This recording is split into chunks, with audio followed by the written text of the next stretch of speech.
Je suis content de vous voir, Moi aussi. de faire cette interview avec vous, parce que vous êtes le premier à le faire avec nous. C'est bien. D'accord. Vous êtes le premier, c'est bien. Dites-moi, présentez-vous un peu en quelques mots. Présenter en quelques mots. Je m'appelle Pascal Oui. et je suis rentré dans un chemin spirituel, on va dire un peu par hasard. Ça a commencé par une séance d'hypnose Mhm. où j'allais faire cette séance d'hypnose pour tout à fait autre chose que ça. D'accord. Et suite à cette séance d'hypnose, tout est arrivé, j'ai envie de dire. Voilà. C'est vraiment ce moment-là qui a déclenché ce qui avait, qui dormait un petit peu pendant ces années. C'est ça, exactement. Oui. D'accord. Mais moi, j'aimerais bien savoir quelle sensation qu'on a quand on est appelé à druide alors qu'on n'y pensait pas entre guillemets. Qu'est-ce qui fait qu'à un moment donné, Alors, on se ressent un petit peu. Qu'est-ce qu'on ressent à ce moment-là? alors, il faut s'imaginer que je suis un cartésien, je suis quelqu'un de rationnel. Mhm. Le monde du druidisme, je connais pas. D'accord. Je connais de nom, mais rien d'autre. Ce qui va m'arriver, je connais rien. Et donc, je suis un peu mis devant le fait accompli. Mais comme je suis un bélier et ascendant bélier, je me pose pas de questions et je fonce. D'accord. Et cette façon de faire, de foncer, a accéléré les choses parce que je ne me rendais pas compte. Mhm. Et je prenais,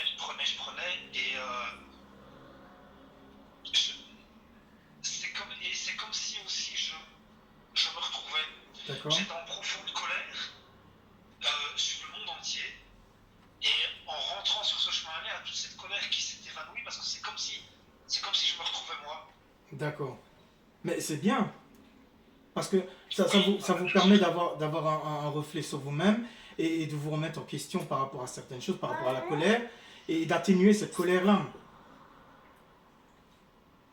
C'est bien ça? oui, c'est ça, oui, c'était vraiment une colère. Je ne comprenais pas cette colère. Mais il y a. J'étais un Oui. rebelle, j'étais en Mhm. colère contre plein de choses et je ne savais pas pourquoi. D'accord. Entre autres, j'étais en colère contre le pouvoir ecclésial romain et j'apprends, après la séance d'hypnose, je vais faire ce qu'on appelle une lecture akashique. Akashique, oui. Et j'apprends que j'aurais été un archevêque. Et dans cette vie où j'étais un archevêque, je protégeais les enfants contre les viols de mes collègues. Ah, d'accord. Et je suis actuellement directeur d'école.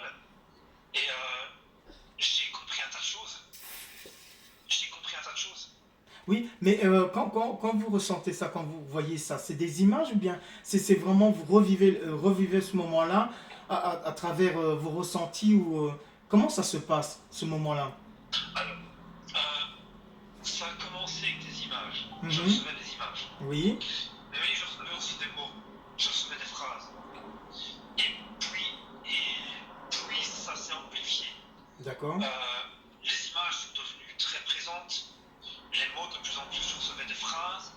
Je recevais presque des textes. On Mhm. me disait ce que je devais dire. Et après est venue une forme de ressenti. D'accord. Je ressentais les émotions des gens. Je ressentais comment ils étaient au moment où ils venaient me voir. C'est très particulier. Ah oui, c'est très particulier. Mais il y a un apprentissage derrière tout ça. Parce qu'on ne devient pas druide comme ça. Même si on reçoit le message, il y a un apprentissage. Pour recevoir les Oui, messages, pour les comprendre. Pour... oui, oui. Alors c'est très marrant. Je n'ai fait aucune formation. Ah. Je n'ai suivi aucun apprentissage. Tout est venu au fur et à mesure. Mhm. Et les premières choses qui sont venues, c'est la connaissance des runes. Les runes sont attachées à la mythologie nordique. Mhm. Et j'ai fait une rencontre, ou plutôt on me met une chamane pour résumer, qui m'a créé mes runes. Mhm. Je marchais beaucoup dans les bois, je marchais vite, je marchais longtemps, je faisais 20 km en moins de 3 heures, donc c'est hyper rapide. Et un jour, je reçois un message, la sorcière aura les pierres. Je me dis, mon pauvre ami, tu deviens complètement fou. Mais comme ça, quoi, la sorcière aura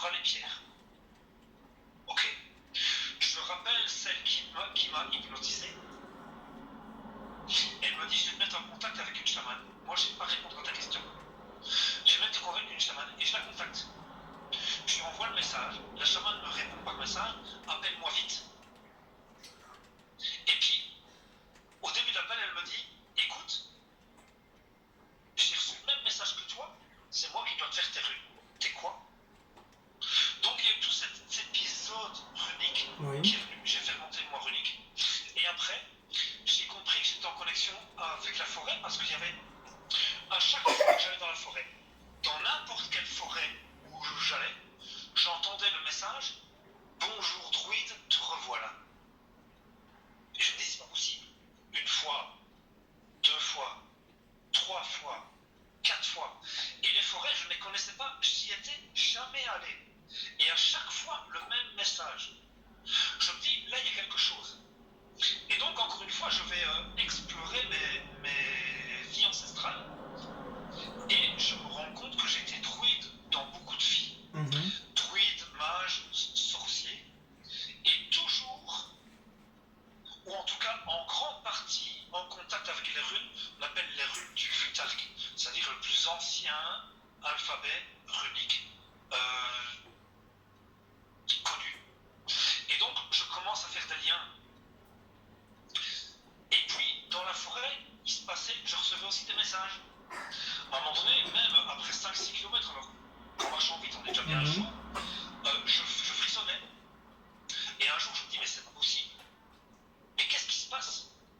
Et je prenais souvent des photos que j'envoyais à celles qui me suivaient, parce qu'évidemment, j'ai fait des rencontres avec des gens qui m'ont amené à comprendre, qui m'ont amené à évoluer. Et je me dis, mais écoute, sur les photos, il y a des choses bizarres. Et là, je me souviens la première fois, elle a commencé à rire. Elle m'a dit, ils sont arrivés, ils vont se montrer à toi. Elle ne voulait pas m'en dire plus. Et j'ai compris plus tard que le petit peuple, tout ce qu'on appelle les gnomes, les fées, les elfes, les tréants, les sylphes, les gobelins, les trolls, ce qu'on appelle le petit peuple, et dont certains font partie des élémentaires, venaient à moi de manière très lente, parce qu'ils avaient peur que s'ils se montraient tous à moi d'un coup, j'aurais la trouille et je me barrerais vite fait, ce qui aurait été le cas. Et c'est très particulier ce que je raconte là, parce que, évidemment, il y en a certainement qui vont sourire, qui vont rire, mais ils existent, vraiment. Et donc voilà, tout est venu de manière un peu comme ça, de manière empirique, j'ai envie de dire. Oui, mais moi, ce qui m'intéresse aussi, c'est ce que vous dites, c'est très bien, moi j'adore, mais qu'est-ce que c'est un druide? Est-ce qu'il a la même mission qu'un voyant ou un autre, ou une personne qui fait du Reiki ou quoi que ce soit? Est-ce qu'il a un truc précis, une mission Alors, précise? moi qui n'ai pas suivi le cheminement théorique druidique qui se fait, je crois que c'est sur 19 ans, dans la tradition, c'est 19 ans, j'ai du mal à répondre à ça. Tout ce que je peux dire, c'est de parler de mon parcours. Moi, je pense, je n'appartiens à aucune famille druidique. D'accord. Je n'ai pas décrété un jour, voilà, je m'appelle druide. Non, c'est l'autre monde qui m'a donné ce nom-là. Et si je dois définir le druidisme, je pense que le druidisme est d'abord un chemin intérieur, en contact avec la forêt, en contact avec les plantes, en contact avec le vivant. Mais oui, ça, j'entends très bien, je comprends très bien, mais c'est vrai que, est-ce que tout le monde peut faire druide? Est-ce que tout le monde a cette vocation? Pas comme un prêtre, ou bien comme un prêtre, il faut vraiment quelque chose de spécial, il faut recevoir le message, il y a un cheminement, comme dans tout. Mais est-ce que druide, tout le monde a cette capacité d'avoir ou de le faire? Je pense que tout le monde pourrait le faire. Tout le monde pourrait très bien suivre ce chemin de vie. Parce que c'est plus qu'une formation, je pense que c'est un chemin de vie. C'est une acceptation aussi. Ah oui, bien sûr, parce que ça transforme une vie, mais on ne se rend pas compte, mais ça transforme tout. On perd beaucoup de gens. Oui, parce que les gens ne croient pas tellement, où ils se disent, oui, mais il est malade, celui-là, il raconte n'importe quoi, c'est quoi cet univers un petit peu spécial? C'est ça. Et donc, par rapport à ça, il faut être prudent aussi. Je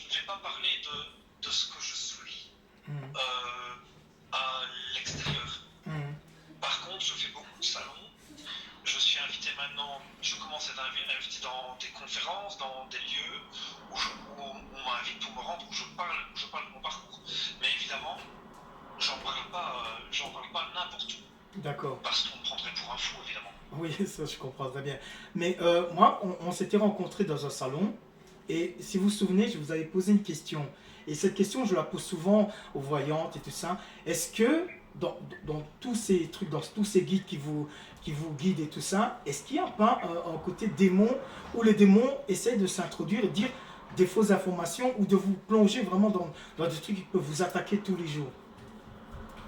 Ah mais si, alors pour ça, il faut que je remonte au premier message que j'ai reçu dans la forêt. Mhm. J'avais reçu la sorcière Aura les Pierres, mais j'avais reçu aussi le message: méfie-toi de Azazel et de Samaël. Bon, je reçois le message, mais je rentre chez moi et je vais quand même voir qui sont Samaël et Azazel. Ah ouais, là je dois dire que j'ai eu peur. Il y a le numéro 2 de l'enfer, Oui, et il y a un archange déchu dans la tradition juive. ouais. Et donc, ça m'a foutu les boules. Je me dis, waouh, moi j'ai rien demandé. Mhm. J'ai rien demandé du tout. Et voilà que je dois me méfier de deux entités qui ne sont pas du bas astral, Mhm. mais qui sont vraiment bien dans l'ombre et à un niveau, quand je lis la tradition juive, ou les autres traditions qui en parlent aussi, qui sont vraiment à un haut niveau de l'ombre. Mhm. Et donc ça m'a fait peur. Et j'en ai parlé directement à celle qui a fait ma séance d'hypnose. Je lui ai dit, mais qu'est-ce que je dois faire avec ça? Tu t'imagines? Et là, elle m'a dit, je ne peux rien te dire, tu ne dois pas les combattre, tu dois juste les laisser être là. Ils seront toujours là pour te mettre des bâtons dans les roues. Toi, occupe-toi de retrouver ta lumière. Et je pense que le message était très fort. Toi, occupe-toi de retrouver ta lumière. C'est un message qui est extrêmement fort. Ça veut bien dire, va chercher en toi tes propres ombres pour les transmuter vers la lumière, pour avancer sur ton chemin. Et c'est peut-être là la clé du cheminement druidique, c'est aller chercher ses ombres, ses propres ombres, ses difficultés, pour les reconnaître Mhm. et pour les transmuter vers la lumière quand c'est possible. Parce qu'évidemment, c'est pas toujours possible. Oui, parce que en fait, ma grand-mère me disait toujours, le diable ou les entités mauvaises peuvent prendre la posture ou la voix de quelque chose de positif. En fait, finalement, si on n'est pas protégé, si on ne fait pas attention, si on n'est pas attentif et tout ça, on peut s'y tromper et donner des fausses informations et se faire attaquer par après. Est-ce que ça vous est déjà arrivé de combattre Oui, en direct? oui. Alors ça, c'est hyper marrant. Je dois me référer à deux parties de mon parcours. Il y a un jour, je suis déjà un peu avancé sur le cheminement, et je vais dans un lieu qui s'appelle l'Ermitage de Ouachet, Mhm. qui est devenu pour moi une sorte de sanctuaire. Et je m'arrête dans la chapelle et j'ouvre les mains à la présence que j'appelle la Sainte Mère. Pour les gens, c'est la Vierge Marie, moi je l'appelle la Sainte Mère parce que j'ai mes raisons. Et je suis en pleine forme. Je rentre chez moi le soir, c'est un samedi soir. Je commence à avoir mal au ventre. Mais quand je dis mal au ventre, Mhm. c'est mal au ventre à être plié en deux. Je me dis, c'est pas possible. Je décide d'aller jusqu'à l'hôpital. L'hôpital est à 20 minutes de chez moi en voiture. Je mets 3 quarts d'heure tellement j'ai mal. Mhm. J'arrive au centre. Il y a un médecin qui est de garde qui me reçoit. Il me dit, écoutez monsieur, vous avez une gastrite. La gastrite, c'est la maladie des alcooliques. J'ai dit, écoutez, moi je ne bois pas. Je bois très peu. Et en fait, il ne comprenait pas. Juste après ma visite, j'envoie un message à celle qui me suivait. Et je lui dis, écoute, je viens d'avoir une gastrite. J'étais à Ouachet ce matin, cet après-midi. Qu'est-ce qui se passe? Et là, elle me dit, tu ne te rappelles pas de ce que je t'ai dit? Ils t'ont demandé que tu te protèges. Voilà le message pour toi. Puisque le druide ne le comprend pas de manière intellectuelle, il va le comprendre par la souffrance physique. Je peux vous assurer que le lendemain, je commençais à me protéger. Et j'ai plus rien eu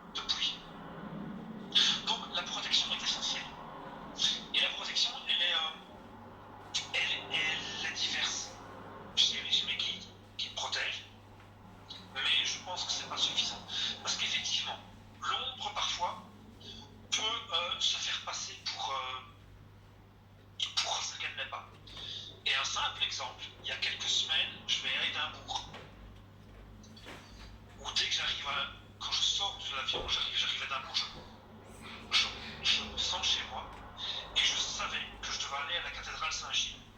Et à la cathédrale Saint-Gilles, je devais passer des âmes.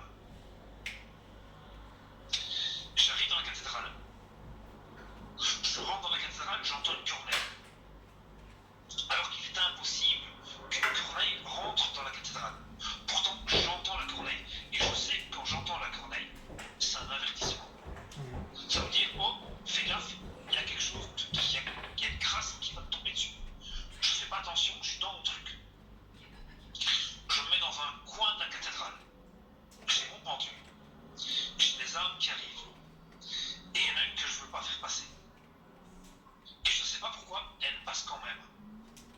Sur le coup, je m'en rends compte de rien.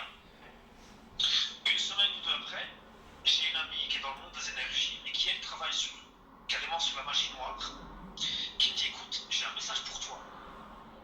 T'as le gardien de l'enfer qui est à tête rousse. Tu as fait une connerie. Et là, je me dis, oh merde.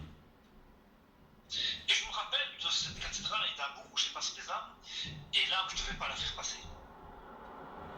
Et là, j'ai décidé de faire une procédure de pardon pour m'excuser près de l'autre monde. Ça a duré 21 jours. Pendant 21 jours, je me suis excusé 3 fois par jour avec une neuvaine à la Sainte Mère.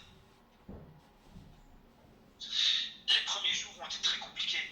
J'avais l'impression de pas d'avoir perdu mes capacités, mais qu'on me mette un voile. Pour bien me faire comprendre que l'ombre, parfois, peut prendre des visages qui le rapprochent de la beauté, mais il faut, comment je veux dire, il faut apprendre à discerner les choses. Et ça, c'est pas toujours facile. Parce qu'on a envie de bien faire, on est dans le move, on est dans la vibe, on a envie de faire plein de choses, mais il faut faire gaffe. Et c'est là que, votre question est très pertinente, et c'est là qu'il faut faire attention, parce que quand on reçoit des messages, il faut toujours essayer de bien discerner si c'est vrai ou pas. Ça, c'est intéressant parce que vous dites que vous n'avez rien demandé, mais vous l'avez accepté. Donc, d'un côté, vous voyez ce que je veux dire? D'un côté, vous dites, bah oui, mais moi, j'ai rien demandé de ça, mais d'un autre côté, vous l'avez accepté. Donc, c'est qu'il y avait en vous un besoin quand même. Un besoin, peut-être pas exprimé directement vers le druide, mais il y avait quand même une demande. Vous voyez ce que je veux dire? En tout cas, si j'avais une demande, elle n'était pas consciente. Le fait d'être... On va aller sur ma dernière question. Vous allez voir, elle est très bizarre, ma dernière question. Imaginez, ah oui, elle est très bizarre. Imaginez que vous marchez dans la forêt et vous vous rencontrez 10 ans avant. Vous passez, vous vous rencontrez 10 ans avant. Et vous vous posez la question à vous-même, est-ce que je suis content là où je suis arrivé? Donc, celui qui a 10 ans de moins, pose la question à celui qui est 10 ans de plus, est-ce que je suis content là du chemin que j'ai fait? Qu'est-ce que vous répondrez à cette personne? Alors c'est marrant, parce que vous me posez la question, et je me vois, j'ai l'image, je suis dans la forêt, je suis sur un chemin, et je vois mon autre moi, enfin mon moi Oui. d'avant, qui arrive. Et il me pose justement cette question-là, est-ce que tu es content maintenant? Et je lui réponds ceci, comme je pense que je répondrai à chaque fois, si je devais recommencer, je le ferai. Même si c'est difficile, même si c'est compliqué, même si j'ai perdu un tas de gens, en amitié, j'ai perdu ma compagne, enfin, même si j'ai perdu tout ça, oui, je le referai. Parce que je sais pertinemment bien au fond de moi, et c'est inexplicable, mais tout au fond de moi, que un jour ou l'autre, je retrouverai ce qu'on appelle son essence profonde. Et donc, je suis prêt à souffrir. Et de toute façon, et c'est peu de le dire, je suis prêt à vivre ces moments où on se sent seul avec soi-même pour accéder à ce que mon âme, on vois, tu vis comme ça, toujours voulu. Même si parfois, je me dis, je retournerais bien dans mes anciens schémas, quoi. Mhm. Mais non, non. Ok. Une toute dernière, parce que je ressens une petite dernière question. Et quand on est dans. Moi, je sais quand on est dans un moment de solitude, dans un moment où une remise en question, où on est face à soi-même, hein, que ce soit le milieu, où on est face à soi-même, et il y a toujours cette petite voix, ce silence apaisant qui dit, qui est, est-ce que ça valait la peine de perdre tout ça pour gagner ça? Vous voyez ce que je veux dire? Quand on est face à Ouais, oui. soi, dans une solitude, et on est là, on est seul, il n'y a rien qui est autour, il n'y a que soi, un miroir face à soi, et se dire, est-ce que ça valait la peine de faire ce chemin-là pour gagner ça et pour perdre ça? Et ce pincement au cœur qui dit, finalement, oui, il faut perdre pour gagner quelque chose.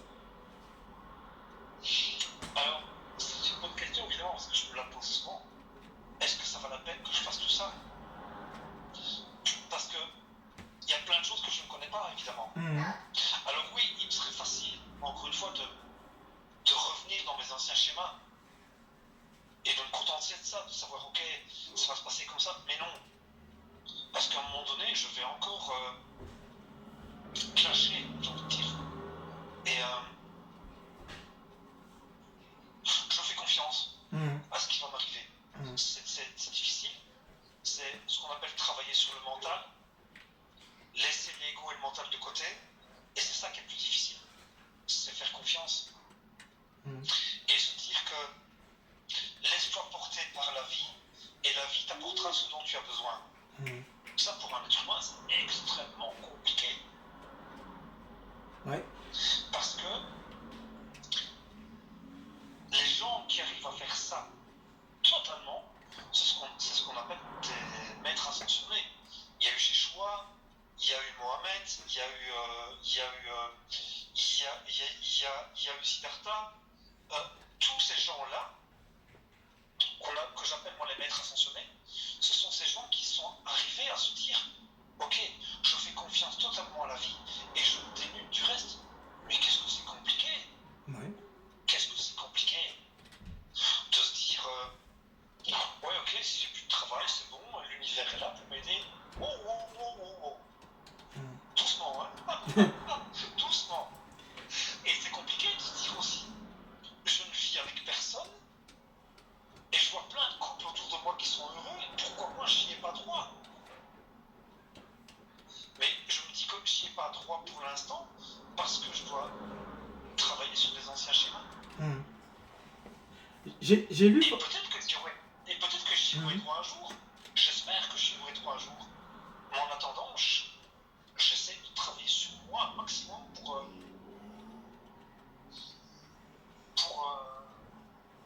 en faisant confiance à l'univers. Et ça, c'est extrêmement dur. C'est Mhm. extrêmement dur. Moi, j'ai lu votre premier livre que vous avez écrit, que je vous avais acheté d'ailleurs, et j'ai une image de vous. Hein, vous allez me dire, il est complètement fou ce mec. J'ai une image de vous avec, comme vous étiez un guerrier, avec deux valises, avec la connaissance et le savoir, l'apprentissage. Et vous êtes avec ces deux valises et vous êtes sur un chemin et j'ai l'impression que vous avez les deux valises, mais en même temps, quand on regarde un petit peu, je ne vais pas rentrer dans la vie privée, rien du tout parce que ce n'est pas le but, mais c'est un homme seul, avec, où l'enfance est là, a été là, où il y a des larmes qui se taisent mais intérieurement, où il y a des questionnements qui se bousculent et à un moment donné où comme je disais tout à l'heure, on est face à soi-même et il y a des larmes qui coulent sans les ressentir, mais elles sont là. C'est l'image que j'ai quand je lis ce livre-là. Il y a ce Ah, que... mais, Oui.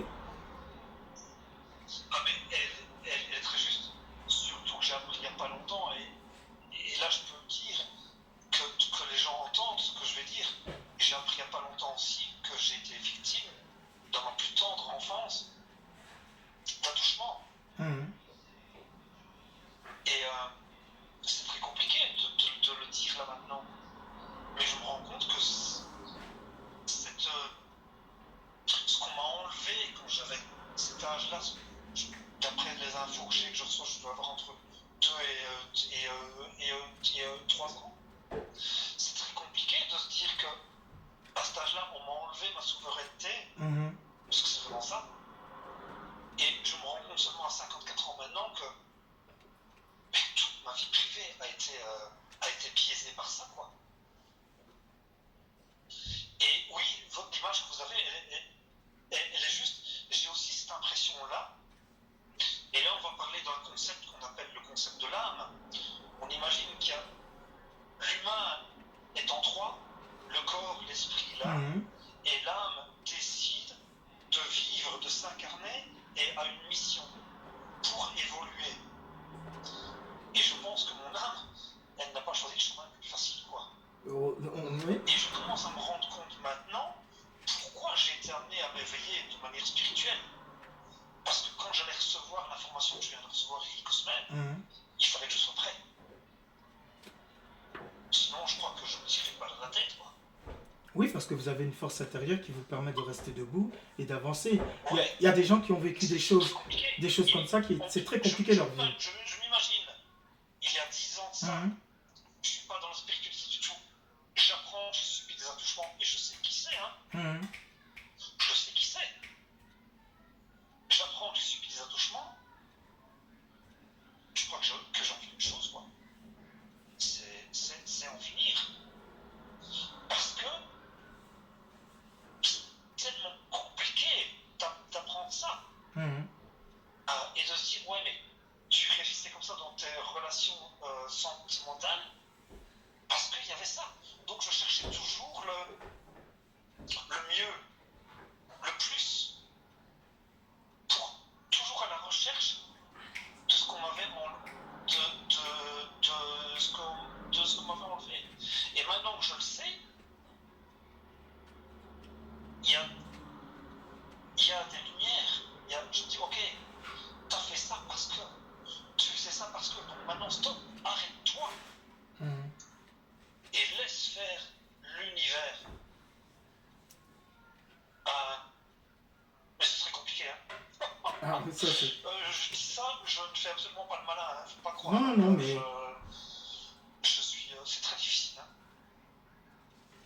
très difficile.